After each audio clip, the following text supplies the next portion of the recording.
Ini adalah sebuah kisah nyata dari seorang temanku pada saat dia pergi ke hotel, yang dimana dalam hotel tersebut ada satu kamar yang memang tidak boleh dimasuki oleh para staf ataupun para customer.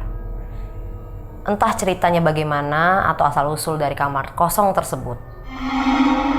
Tapi temanku ini, sebut saja namanya Eki, dia pergi bersama keluarganya memang untuk berlibur ke daerah tersebut, dan daerahnya tidak bisa saya sebutkan namanya maupun hotelnya.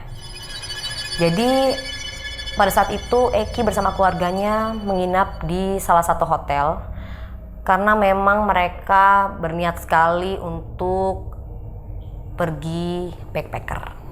Jadi walaupun bersama keluarga, tapi saking asiknya keluarga Eki tersebut, jadi mereka berpikiran untuk backpacker. Jadi udah koperan tapi backpacker.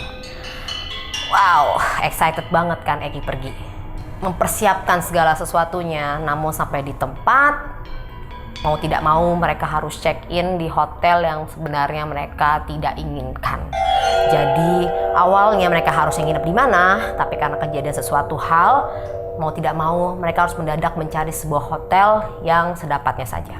Dan kebetulan hotel inilah yang akan menjadikan sebuah kisah yang Eki alami. Jadi dalam cerita ini Eki sendiri yang mengalami sebuah cerita yang sebenarnya cukup mengerikan apabila kita alami sendiri. Dalam cerita ini kita persingkat saja, Eki sudah sampai di hotel tersebut. Dan di dalam hotel itu, awalnya hotel terlihat biasa, seperti hotel-hotel lainnya. Dari resepsionisnya, dari security-nya, dari para staf hotel tersebut, seragam mereka, ataupun suasana hotelnya baik-baik saja. Akhirnya Eki pun dan keluarga memutuskan memang untuk menginap di situ daripada tidak ada tempat untuk berteduh dan tempat untuk tidur. Ya sudah, mau gimana lagi. Kebetulan kota yang mereka datangi ini adalah kota kecil yang bukan berarti banyak pilihan untuk harus hotel di mana dan bintang berapa. Dan pada saat mereka check in, akhirnya saat memilih kamar,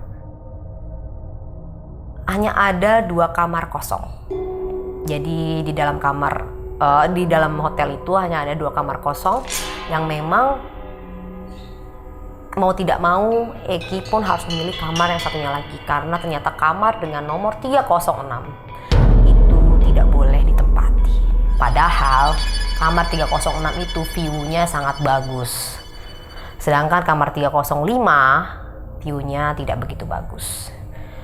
Awalnya Eki ngotot mau di kamar 306. Tapi maaf sekali para staf hotel itu sangat-sangat melarang Eki dan keluarganya untuk menempati kamar itu. Dan kamar itu memang tidak boleh sama sekali untuk diinapi atau ditiduri oleh orang manapun. Dan memang itulah kamar yang khusus ditutup. Eki menanyakan, emang ada apa sih sama kamar itu? Dan tidak ada satupun yang bisa menjelaskan kenapa kamar itu ditutup. Ya, para staf cuma bilang, mohon maaf Bu, itu kamar memang sudah ditutup sejak lama. Dan kami tidak boleh di sini menceritakan apapun kepada pengunjung hotel tentang kamar tersebut. Ya sudahlah, daripada terlalu lama, akhirnya Eki pun mau tidak mau dan keluarganya tinggal di 305. Hari menjelang sore, menjelang malam. Hari pertama mereka tidur di hotel itu, di kamar 305. Dan pada saat jam sudah menunjukkan pukul 9 malam dan keluarganya semua sudah tertidur, Eki mendengar suara alunan musik. Sebenarnya alunan musik yang lembut ya, yang mungkin bisa jadi dari kamar 304 atau 303 atau 302 seterusnya. Tapi kamarnya jelas terdengar dari sebelah kanan kamar Eki, yaitu kamar 306. Katanya kamar ini tertutup dan kosong. Tapi kok ternyata ada suara musik dari dalam situ. Eki pun penasaran dan mulai mendengarkan suara tersebut dari balik tembok. Dan kebetulan tembok mereka itu tidak terlalu kedap. Jadi alunan musik itu sangat terdengar oleh Eki. Lalu dia pun mulai membangunkan adiknya. Apakah dia juga mendengar? Ternyata ya, adiknya juga mendengar suara itu. Berarti Eki tidak berhalusinasi. Lalu dia pun berusaha keluar dari kamar 305 dan mencoba untuk mendengar lebih jelas lagi ke kamar 306. Hingga pada akhirnya pada saat dia menempelkan telinga ke pintu 306, dak! Seperti ada orang yang memukul dari balik pintu. Luar biasa kagetlah Eki dan adiknya, lalu mereka lari terbirit-birit ke dalam kamar kembali dan mengunci pintu, lalu mereka berusaha untuk tertidur. Hingga besok paginya Eki pun masih penasaran nih. Ada apa dengan kamar 306? Pertama, mereka tidak boleh untuk hinap di dalamnya. Kedua, hari pertama Eki mendengar suara alunan musik yang entah itu suara dari mana, sedangkan kamar itu katanya kosong. Lalu yang ketiga, pada saat Eki mendengarkan dari balik pintu, seperti ada orang yang memukul keras pintu itu dan membuat Eki dan adiknya kaget setengah mati. Hingga akhirnya malam kedua pun terjadi. Ada malam kedua Eki dan kali ini Eki sendiri yang mendengar suara berisik dari sebelah. Penasaran dong, dan jam itu pada saat itu masih menunjukkan jam 8 malam. Lalu Eki pun menelpon resepsionis bawah. Dia pun memutar tombol, mencet tombol untuk menelpon ke resepsionis bawah. Lalu dia pun mendengar telepon diangkat. Lalu ada suara di balik sana yang bilang, "Ya, ada apa Bu? Dengan nomor kamar nomor berapa dan bisa kami bantu?" Lalu Eki pun bilang, "Mohon maaf nih Mbak, ini saya boleh nanya nggak sih?" "Iya boleh, silakan. Ada yang bisa ditanyain dan bisa kami bantu Bu. Ini kamar sebelah kok berisik banget ya, seperti suara gaduh gitu ya, maksudnya saya nggak bisa tidur nih malam ini." Lalu si resepsionis pun bertanya, "Oh ya, kamar nomor berapa ya Bu?" 306. Lalu di sana seperti terdiam dan tidak ada suara. Eki pun, "Halo, halo." Lalu di sana pun menyaut, "Oh, iya Bu, tidak mungkin Ibu berhalusinasi. Karena kamar 306 itu tidak ada orang. Tidak mungkin ada suara berisik. Coba nanti kami cek ya Bu." Seperti itulah kata-kata dari resepsionis bawah. Namun tidak ada satupun yang mengecek dan datang ke atas. Eki pun menunggu dan tiba-tiba 1 jam kemudian suara gaduh itu pun muncul lagi. Kali ini suara gaduhnya pun disertai dengan alunan musik yang kemarin Eki dengar. Lalu dengan kesal, Eki pun kembali untuk mengecek dan memastikan bahwa memang suara itu dari kamar 306, bukan dari kamar mana-mana. Dan akhirnya dia pun iseng turun ke bawah hotel menemui resepsionis yang tadi dia telepon. Dan pada saat dia turun ke bawah, pada saat Eki memencet tombol lift untuk turun ke bawah, lift tersebut tidak mau turun, seperti tertahan oleh sesuatu. Lalu Eki pun keluar dari lift itu dan mengecek kiri dan kanan apakah ada orang yang memencet kembali tombol untuk mengerjai dia. Dia pikir tadi adiknya, tapi ternyata tidak. Lalu kembali Eki masuk pun ke dalam lift dan memencet tombol lobby, dan akhirnya bisa juga tertutup. Setelah sampai di lobby, Eki pun masuk ke dalam lobi dan melihat ada seorang resepsionis sedang berjaga di sana. Dia pun mendekati resepsionis tersebut dan bertanya kepada orang itu, "Selamat malam Mbak." "Oh iya, saya Eki dari kamar nomor 305. "Oh iya, ada apa ya Mbak?" "Tadi saya nelpon, saya mau bilang itu kamar 306 berisik banget ya. Saya penasaran tuh ada orangnya apa enggak sih, kemarin soalnya bilangnya nggak ada orang." Lalu dengan wajah pucat pasi pun si resepsionis pun tidak bisa berkata apa-apa. Akhirnya dia pun memanggil staf yang mungkin angkatannya lebih tinggi, jabatannya lebih tinggi dari dia. Dan lalu orang itu pun keluar dan menemui Eki.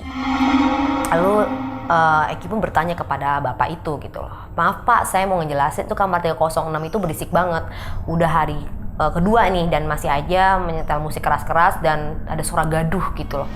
Dan saya pikir tuh kamar bukannya kosong ya. Lalu si bapak pun menjelaskan bahwa mungkin Eki salah dengar, mungkin Eki berhalusinasi, dan lagi-lagi mereka membantah bahwa itu bukan dari kamar 306. Dan mereka pun bilang bahwa memang kebetulan lorong di tempat Eki menginap itulah lorong yang tidak ada pengunjung, alias kosong. Jadi tidak ada orang yang menginap di lantai itu. Dan hanya Eki dan keluarga saja menginap di lantai itu. Karena yang lainnya sudah check out dari tadi. Wow, kalau gitu bisa nggak sih saya pindah kamar, kata Eki gitu kan. Dan lagi-lagi staff pun akhirnya seperti menahan Eki dan keluarganya untuk out dari kamar 305.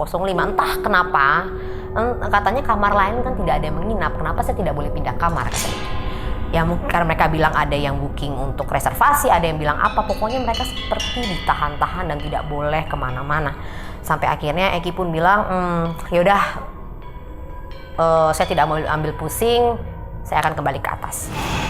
Lalu mereka pun minta maaf atas ketidaknyamanan yang Eki dan keluarganya rasakan. Lalu setelah di kamar, Eki pun bertanya kepada kedua orang tuanya, apakah mereka mendengar suara gaduh, mendengarkan suara alunan musik. Tapi lucunya, ibu dan bapaknya Eki tidak mendengar suara itu. Mereka malah memarahi Eki bahwa Eki tuh terlalu sering nonton film horor, terlalu sering nonton film seram, makanya jadinya terbawa-bawa oleh halusinasi. Jelas Eki kesal banget dong dibilang kayak gitu. Bilang, jelas-jelas dengar suara dari samping kok. Oke, malam ini gue gak bakal tidur. Gue bakal membuktikan kalau kamar 306 itu ada orangnya. Dan memang benar bukan aneh-aneh dalam situ. Lalu jam 9, pukul pun mulai menunjukkan pukul jam 9 malam. Lagi-lagi Eki mendengarkan suara alunan musik yang sama seperti sebelum-sebelumnya. Kali ini Eki pun berusaha mengintip ke dalam. Bukannya lagi mendengar, tapi mengintip dari lubang kunci. Kali ini lubang kunci cukup besar. Tidak seperti lubang-lubang kunci di pintu-pintu rumah yang tertutup. Kali ini lubang kuncinya cukup besar terbuka. Pada saat dia mengintip ke dalam dari lubang kunci, dia melihat ada seseorang yang bergerak, berjalan kiri ke kanan, kiri ke kanan. Dan benar memang ada orang dalam situ. Ada yang nginap di dalam kamar itu. Wah, kenapa hotel ini penuh dengan kebohongan? Kenapa hotel ini menyembunyikan semuanya dari pengunjung gitu? Kalau emang 306 ada orang, kenapa nggak bilang aja ada orangnya? Kenapa mesti bilang itu kamar kosong dan dia berhalusinasi bahwa sebenarnya tidak ada orang dalam situ? Ya sudah, akhirnya Eki berusaha mengintip lagi. Dan kali ini warnanya warna merah. Merah semua. Kok warnanya merah? Tadi warnanya bukan merah loh. Ya sudahlah. Mungkin kali ini memang benar-benar Eki udah kehilangan akal. Dia pun kembali ke dalam kamar hotelnya. Lalu dia mencoba untuk tertidur dan tidak menggubris apapun yang ada di sebelahnya. Hingga besoknya lagi. Kembali hari berganti. Dan di hari yang sama, Eki pun akhirnya berusaha untuk mengintip lagi. Mengintip lagi. Dan tetap yang dia lihat adalah warna merah. Bukan lagi gambar yang awal. Yang pertama adalah orang-orang yang ada orang bergerak dalam situ. Tapi warna merah. Itu apa ya warna merah ya? Kemarin kayaknya bukan warna merah. Akhirnya Eki pun mulai protes. Lalu dia pun turun ke bawah ke resepsionis pada saat dia udah mau check out dan keluarganya. Dan dia pun mulai mempertanyakan ya untuk menutup rasa kejengkelannya dia dan rasa penasarannya dia selama hampir 3 hari ini dalam kamar tersebut, ada apa dengan kamar 306. Lalu dia pun mulai menanyakan ke salah satu staf hotel, tapi lagi-lagi jawabannya sama. Hingga akhirnya saat Eki lagi beres-beresin barang, dan di situ dia melihat ada seorang pembersih toilet, ya sebutannya mungkin ISS, mendatangi dia. Seorang bapak-bapak tua yang mungkin sudah sangat tua sekali, mungkin sekitar umurnya sekitar 70 tahun atau 60 tahun, atau 70 tahun, 80 tahun, Eki tidak tahu. Seorang bapak itu mendekati Eki dan dia bilang seperti ini kepada Eki. Mbak, saya perhatiin dari kemarin Mbak tuh ribut banget soal kamar 306. Oh iya Pak, emang Mbak lihat apa di sana? Eki kaget dong, dibilang, kok ditanya balik seperti itu gitu loh. Sebenarnya selama ini sedangkan staf hotel manapun, hotel di dalam hotel itu tidak mau menjelaskan tentang kamar tersebut, dan satu orang pun tidak bisa membuka mulut menceritakan ada apa di dalam kamar itu. Dan cuma bapak ini menanyakan, emang Mbak lihat apa? Berarti kan dia pernah merasakan juga mungkin atau melihat sesuatu dalam situ. Dan mungkin kayak bapak ini orang yang sudah lama bekerja di hotel ini, jadi mungkin dia tahu. Lalu Eki pun mulai excited dan mulai menanyakan kepada si bapak, iya Pak, emang Bapak tahu tentang kamar 306? Ya, saya sebenarnya tidak boleh cerita Mbak, karena ini cerita terlarang yang memang sudah lama sekali dipendam di hotel ini. Jadi sebenarnya kamar 306 itu memang udah lama ditutup Mbak. Emang kenapa sih Pak? Ya makanya saya tanya, Mbak lihat apa di sana? Ya yang saya lihat, awalnya saya ngintip. Ya pokoknya awalnya berisik banget Pak. Ada alunan musik, tuh pada saat saya nguping ada orang yang benar-benar mukul pintu dari dalam. Dan terakhir saya mau ngintip, yang saya intip itu ternyata saya melihat ada orang yang di dalam ruangan itu. Tapi saya tidak bisa melihat dengan jelas siapa orang itu dan mukanya bagaimana, saya nggak tahu, cuma kayak siluet bayangan hitam. Lalu saat saya mengintip lagi, ternyata warnanya merah Pak, merah semua Pak. Akhirnya si bapak bilang dengan nada sedih, dia bilang dulu ada seorang wanita yang memang nginep di hotel itu dan di kamar itu, dan meninggal secara tidak wajar, dan baru ditemukan setelah mayatnya membusuk karena tidak pernah keluar kamar. Dan hotel tersebut juga lalai dalam memeriksa kamar-kamar karena memang itu adalah privasi dari pengunjung. Untuk apabila ada tulisan don't disturbing maka tidak akan diganggu sama sekali. Dan ternyata ada bau tidak enak dari kamar tersebut, dan kami cek ternyata sudah ada mayat membusuk di dalamnya, dan hanya seorang wanita yang di dalam situ. Dan ternyata memang wanita itu ya cacat Mbak. Maksudnya cacat gimana Pak? Iya cacat. Matanya sebelah memang berwarna merah Mbak. Hah? Jadi maksudnya merah yang saya lihat, ya kemungkinan dia lagi ngelihat Mbak juga dalam lubang kunci.